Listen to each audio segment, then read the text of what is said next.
OODAcast, informing your decisions with intelligence, analysis, and insight. Brought to you by the team at OODAloop.com. Hello, I'm Bob Gourley. I'm the Chief Technology Officer of OODA LLC, and on today's OODAcast, Laura Thomas. Laura, a deep tech consultant and previously a CIA officer. It's a real pleasure to have you here, Laura.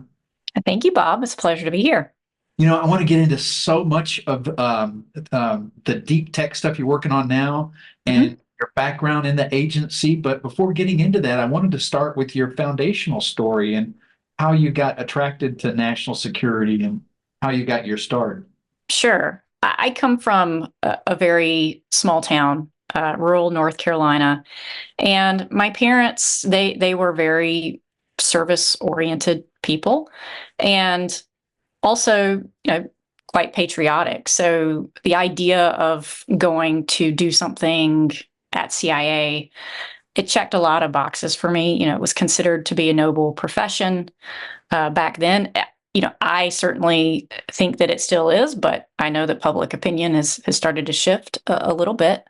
So it's a noble profession. It was something that you're working on something that's bigger than yourself for the public good. And it was also thrilling. I mean, I watched a lot of spy movies, and I fell in love with what I thought the job was going to be like, according to those movies. And I wanted to live a life of intrigue abroad, like those characters. So I ended up applying shortly. Well, actually, I think I was still in school when I applied, and ultimately ended up getting hired. And rest is sort of history. Well, Laura, let me just say, since you mentioned it, sometimes opinions do change about agencies like CIA. But I remember in my youth, there were a lot of conspiracy theories too. And nowadays with social media and everybody has an opinion, there are folks who say bad things about the CIA frequently. But I tell you, my personal experience being around you guys forever, I have never met a bad person from CIA. Never. Now, no, everybody there is human beings, and maybe there's some Maybe you've not met enough. I don't know. I mean, there are bad people everywhere. I can also, there's a lot of good when people. it comes to quality of performance, I've mostly been a technologist my whole life, a computer guy, and the technologists at CIA are world-class best. They know their stuff, no matter what their discipline, whether it's data analytics and data science or computer science or communications. These are some of the smartest technologists I've ever met, and good people. Yeah, I mean, you think about the hiring process itself and what someone has to go through to even get, into that building and onto the payroll. And so, I do think that they do a very good job of filtering out some folks who might not be the best or highest performers. Certainly, integrity is something that they're looking for. So all the traits that I think would, that you can do in the business world that would naturally select out and make someone, or a company, their culture a little bit better. I think CIA can do that a bit through the hiring process itself. Yeah, that must be part of it. And then the other part is also what you just mentioned about being attracted to a big mission, working on big, important things. Yeah. Yeah. And I think, when you get a group of people together who care about something bigger than themselves, it's easy to make the sacrifices, or easier. It's never easy, but it's easier to make the sacrifices that are needed to really push that mission forward.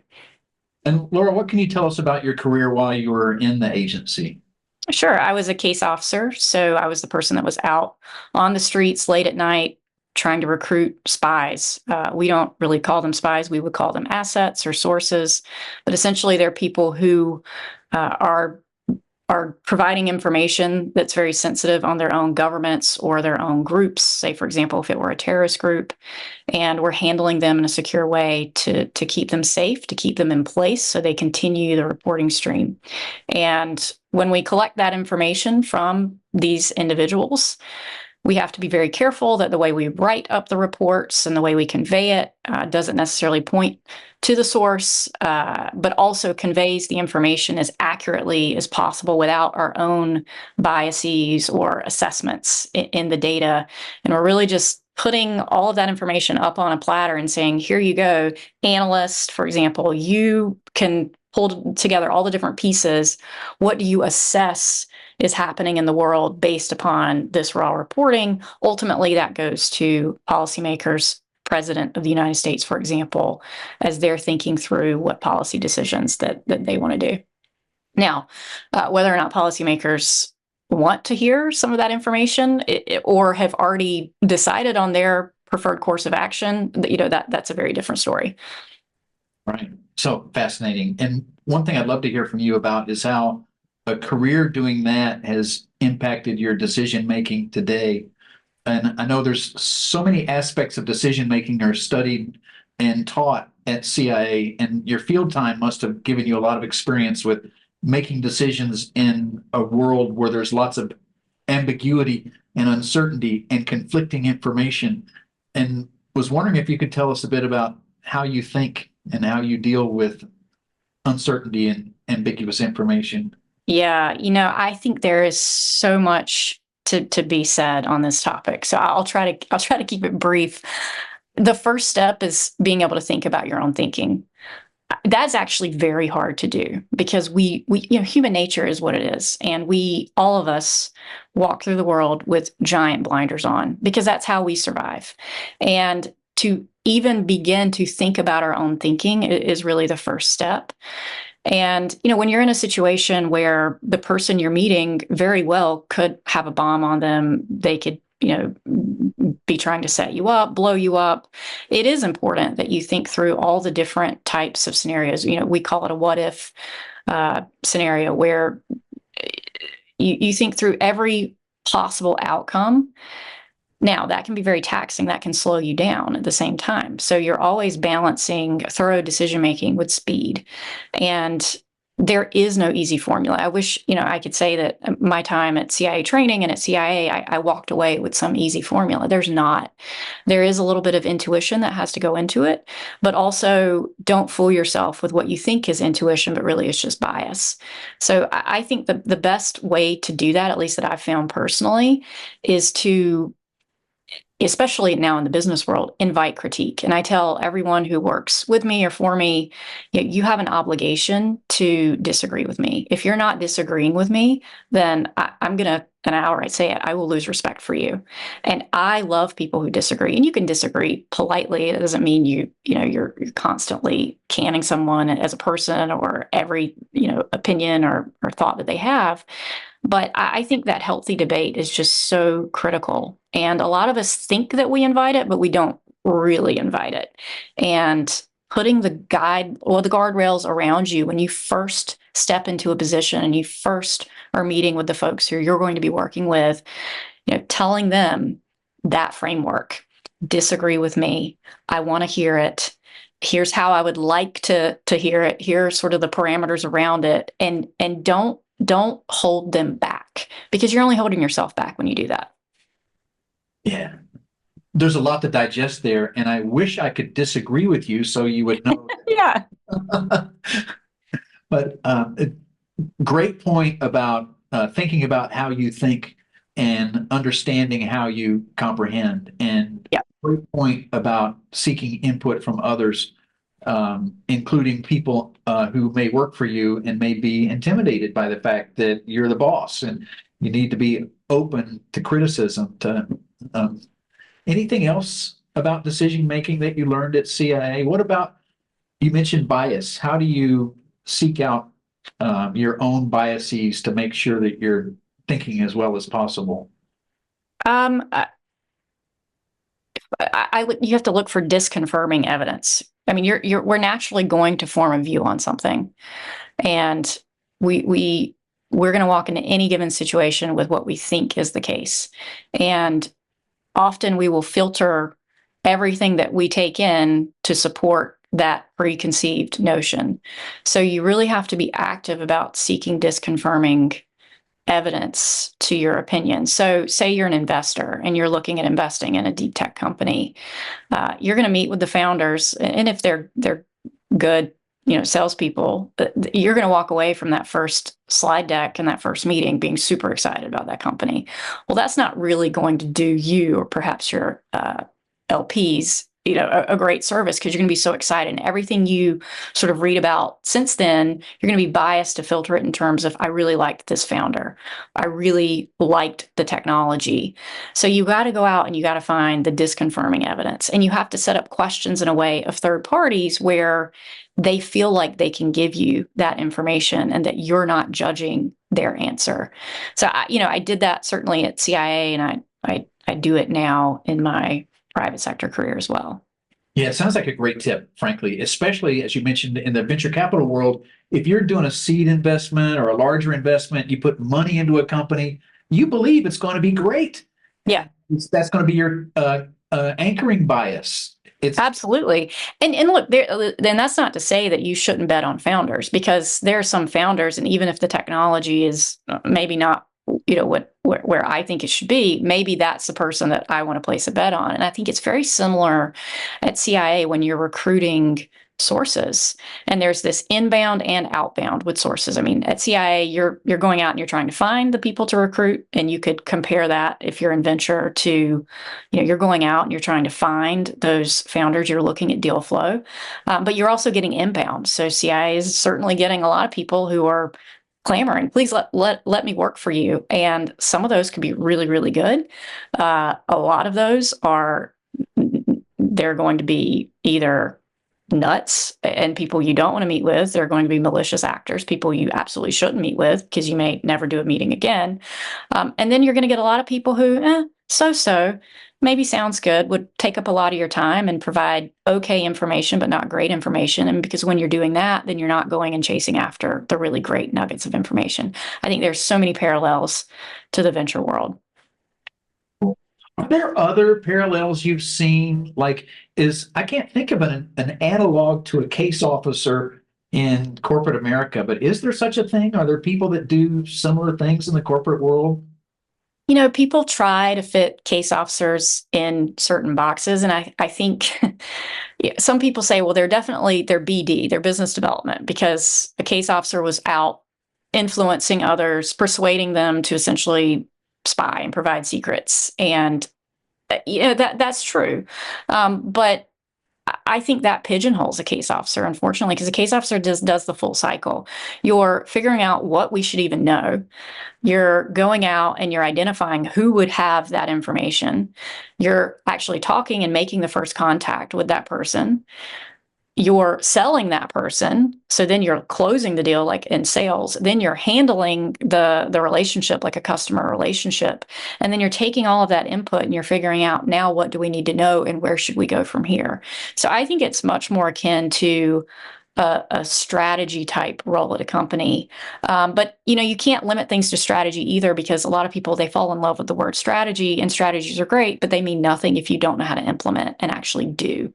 So my experience, and I will admit I'm biased here, I think a chief of staff type role is really good. If you're, there are different types of chief of staff roles.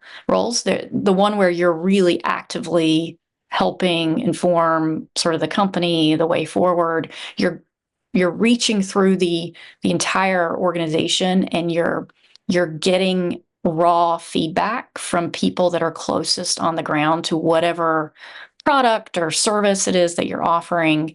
And you can offer up and push upward unfiltered information that is going to be critical for decision making, and then help set up 5 different options of ways forward, and then ultimately help implement whatever the option that's selected, implement it and move forward. Hearing you say it that way makes me think maybe another analog for the case officer overseas, maybe depending on the level, is the CEO. Because that I wanted to be a little bit humble and not say CEO off the bat, but yeah, look, I think case officers can make great CEOs. I think good founders. I would say to anyone out there, if you're an investor and there is a founder who is a former case officer, definitely at least take the first phone call. Cool. Laura, can we transition and talk a bit about geopolitics? Sure. This is a very dynamic world we live in. Threats around the globe. It's moving really fast. And we're also interconnected too. And so when something happens overseas, we all see it. And our supply chains are so interconnected, it can have an impact on business, around the world when something happens. Mm-hmm. I guess what I want to ask you is if you have any frameworks that can help people think through the geopolitical situation we're in now. Yeah. I mean, and this problem, maybe it sounds a little bit trite, but zoom out. I think whenever we're in any situation, we do have to zoom out and think that, is this really going to last and for how long? And when we're up so close to a problem, we become obsessed with it, and that's not always helpful either. At the same time, look, I don't want to say you should just discount geopolitical events around you. I mean, anyone who has any money invested has definitely seen a very real repercussion of the latest. I mean, we saw it with the war in Ukraine, and then, of course, with Israel, Iran recently. I mean, you can't avoid the greater world today, especially if you're in business. And it would behoove you to be thinking quite deeply about second and third order effects. And, going back to your question on CIA and just frameworks for thinking, really mapping out what you think the second and third order effects of certain things may be. And the point of doing that is not that you're going to be right about what's actually going to happen. So going back to my CIA days, when we would think about meeting a high threat target or someone for the first time, often all the things we thought about, and we sat around, I mean, we would sit for hours, and some of the smartest people, as far as operationally smart, thinking about everything that could happen in that meeting, inevitably, things you do not expect happen. But because you have gotten yourself into the thought pattern of if this, then that, if this, then that, you're just much more easily able to go with whatever's thrown at you. And so I do think that there's a parallel in the business world in that as well. So just having thought through, what could it mean as far as if Israel does unleash, and it could be happening as we speak, I don't know, a major attack or response against Iran right now, what are the second and third order effects when you look at shipping and supply chain, and what is China going to do? What is Russia going to do? How will the U.S. be forced to respond? Anyone who claims that they know the future and exactly this is, this or that is going to happen, I do think they're charlatans and they're frauds. Yeah, no, I agree. And so it really behooves these companies to think multiple scenarios. And maybe there's one that's more likely than the other, but think through multiple scenarios, because nobody can really predict where this stuff is going with any certainty. No, and then when they do, though, they'll pretend that, well, I knew this all along. And we forget the role that luck plays, and we always attribute it to skill. And maybe going back to your original question as well, really discerning for your own self, and then with companies, what actually did I get because I was lucky versus what was truly skill. And if you can decipher between the two of those, then I think you're setting yourself up for much stronger decision making in the future, and being able to take advantage of luck and leverage it. I mean, who doesn't want good luck? Right. There are some books out there that I really, really, really love, but the authors are so arrogant because they do kind of what you just admonish people not to do. They say they have all the answers, and this is how the world works, and this is how it's always worked. And I like reading those kind of books, but the authors come across as so arrogant, you just know it's going to fail. Yeah. So one of them is called The Fourth Turning. I love that book. Heard of it. Yeah. Talking about things like cycles that the world goes through, and sometimes it's a really great patch and it turns into a rough patch. But the negative is, he then says, so here's what's going to happen, definitely. And since I'm sure he doesn't watch this channel, Peter Zehan, super smart guy. Mm-hmm. All his books are, and here's exactly how the world works. And if you turn this over here, this will happen over here. Yeah, I get asked about him quite a bit whenever I speak at different places, and I haven't watched a lot of his work, so I can't meaningfully comment on his analysis or ability to predict the future.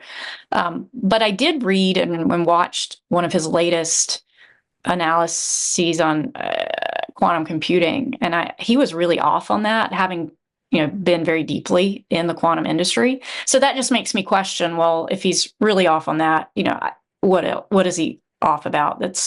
And that doesn't mean he's not right about some stuff either. I'm just, there was certainly some room for every way there is a predicting divergence. And all the methods of predicting the future, maybe they're important to thinking through scenarios, but they all fail. The one that seems to work the most, is the simple linear projection. Like right now, it's not raining outside. So 5 minutes from now, it's probably not going to be raining either.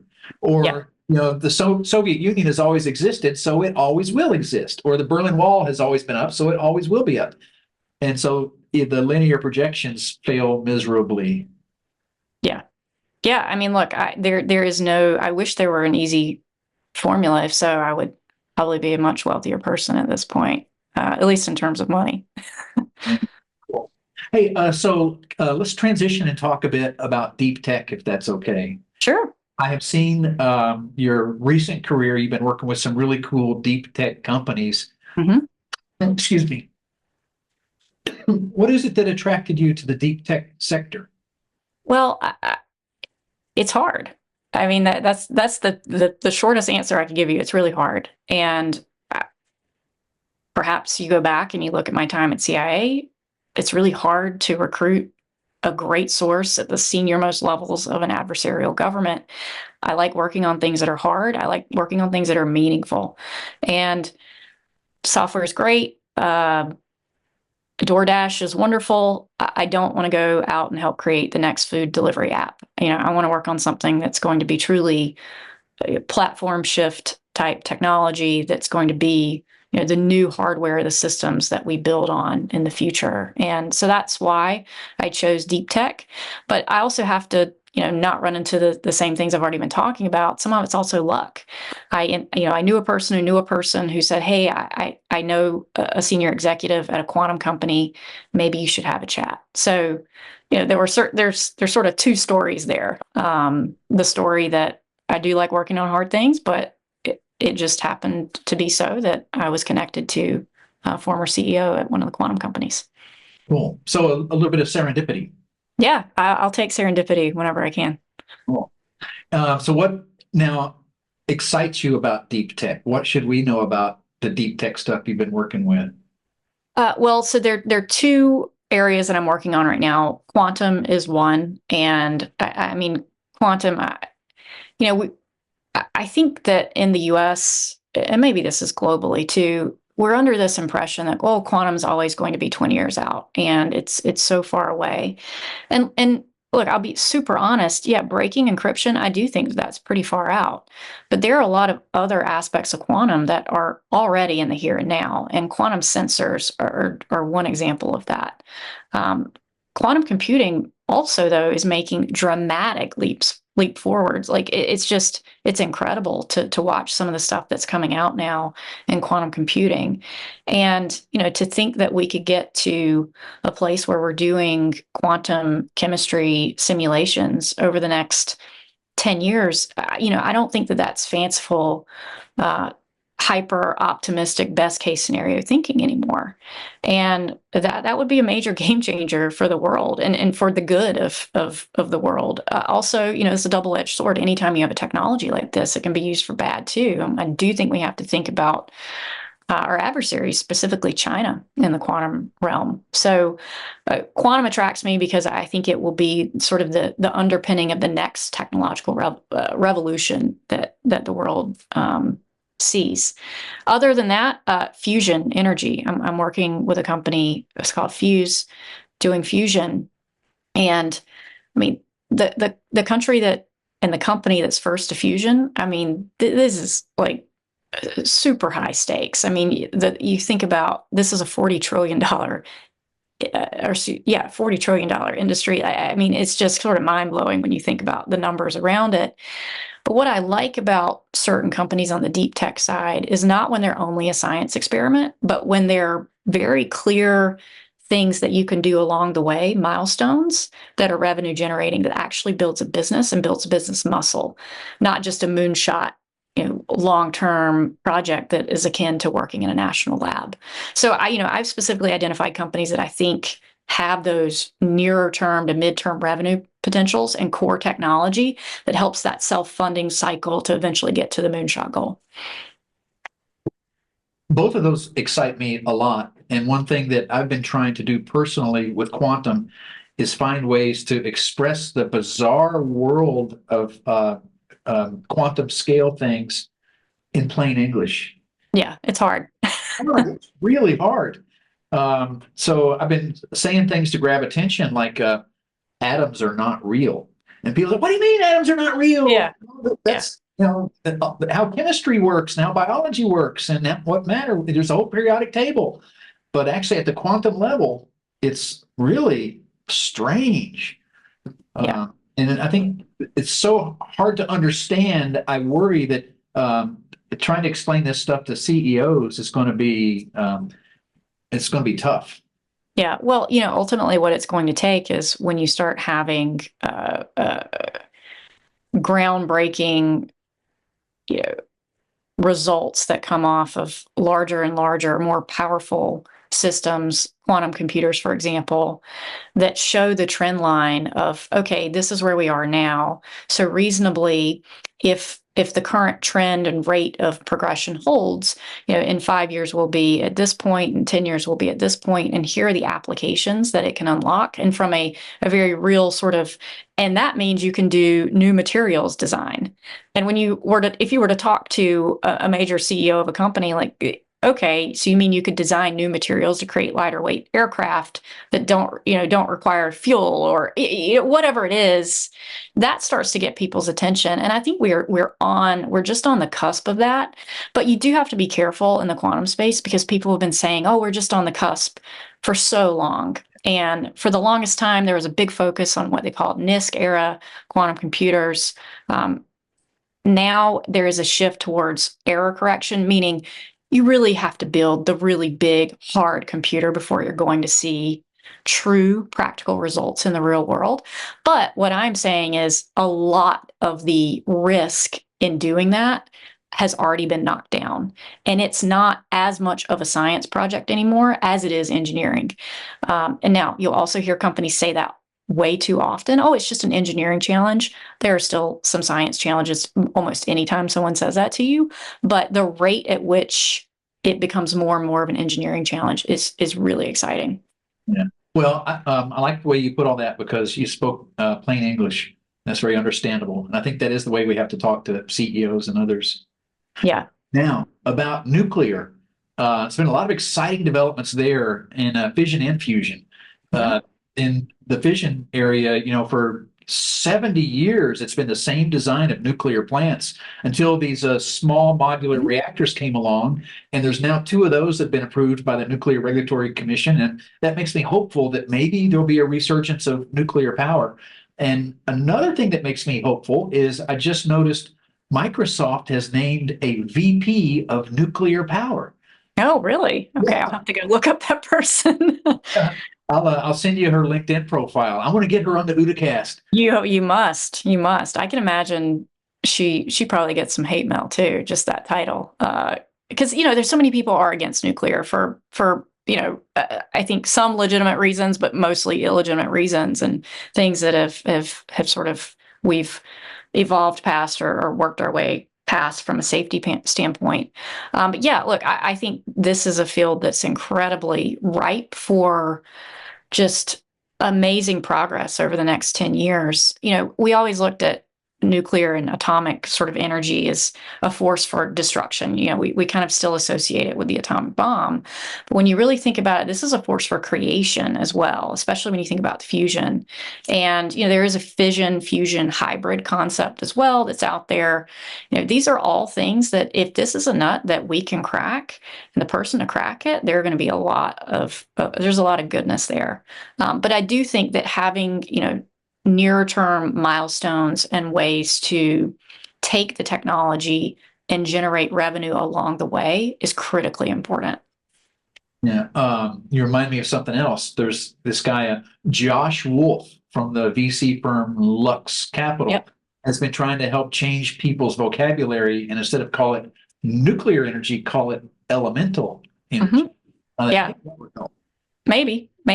I don't know that he has actually an investment in fusion yet, but it could be a rebranding issue, or it could be that we just need investors to get off the sidelines. Yeah. So with that, would you tell us more about Fuse and what Fuse is? Yeah. So Fuse is a Palo Alto-based company. They are building fusion energy. They have a really just strong sort of scientific background and approach to the technology coming out of Sandia National Lab, the Z machine. That's how their technology is modeled after. And it's pulse power, nuclear fusion. What I find so compelling about the company is that along the way to the ultimate goal of fusion, there's the ability to use pulse power for a lot of different reasons. One would be nuclear effects and simulations testing. And that's something that's incredibly important to the US government when you think about stockpile security, essentially, the status of our nuclear deterrent capability. It's aging. There's a lot that is sort of decrepit at this point, and helping the government, understand where it really is. And, it doesn't stop there, even though that's a huge market in and of itself. And you have to be careful sometimes when you only have government markets, because they can be very difficult to penetrate. You can't always get the technology out. But I do see a beauty in dual use when there is a government market. It's not so bespoke that you're locking yourself into it, but there's also a commercial market.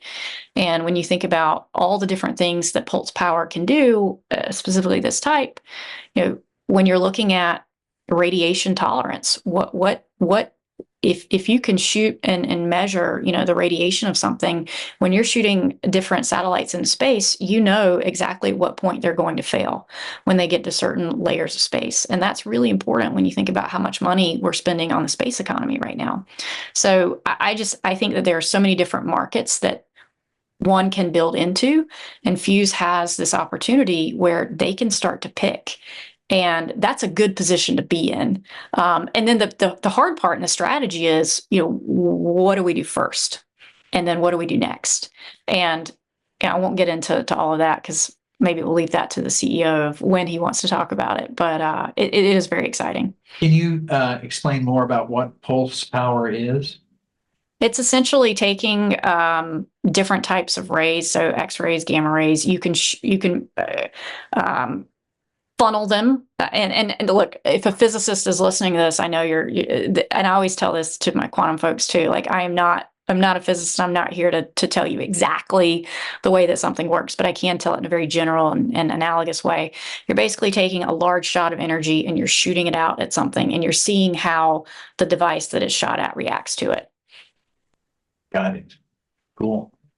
Well, Laura, I really appreciate your time today, and just to ask one final follow-up question, and that is, are you reading anything interesting now? Any books you'd recommend to us? Oh gosh, I have a very, very long list of books right now. What do I have open? Oh, I'm reading Legacy of Ashes, which is a book about the history of the CIA.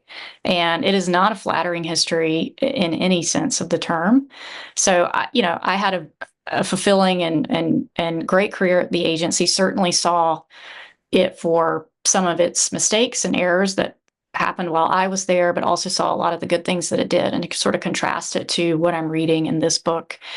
Either one tells me the author did not have a very expansive view of the organization, or just how much the organization has changed since the late 40s, 50s, 60s, 70s to now. Cool. I'll look for that, and I'll provide a link in our show notes here. And I would say, I mentioned earlier that I've seen so many great people at the agency. I also remember a long time ago, I might not have said that. Everybody I ran into at the agency was just one particular way, and they didn't like people who were other than them. Yeah, that is a trap that I think some people still fall into, but I do think that it's evolving for the better over time. Just thinking of another book, more business oriented. There's a book called Box: How the Shipping Container Changed the World. I'm in that right now. So it's essentially the rise of the shipping container and how it changed so much about the way we do business. One I just finished, I finished it probably a year ago, but I go back to it. It's Hard Landing. It's a deep history on the airline industry, and just it really pulls out the human nature and how individuals, not just a system sort of evolves, but how individuals in that system truly, because of good decisions or bad decisions or because of ego, shaped an entire industry, and it sort of evolved into what it is today from that. So I highly recommend that. Hard Landing. I'll look for that. Yep. Right. Well, thanks for the time, Laura. I really appreciate it. All right. Thank you. Take care. Thanks for listening to this OODA Loop production. For the latest analysis on cybersecurity, technology, and global risks, please visit www.oodaloop.com.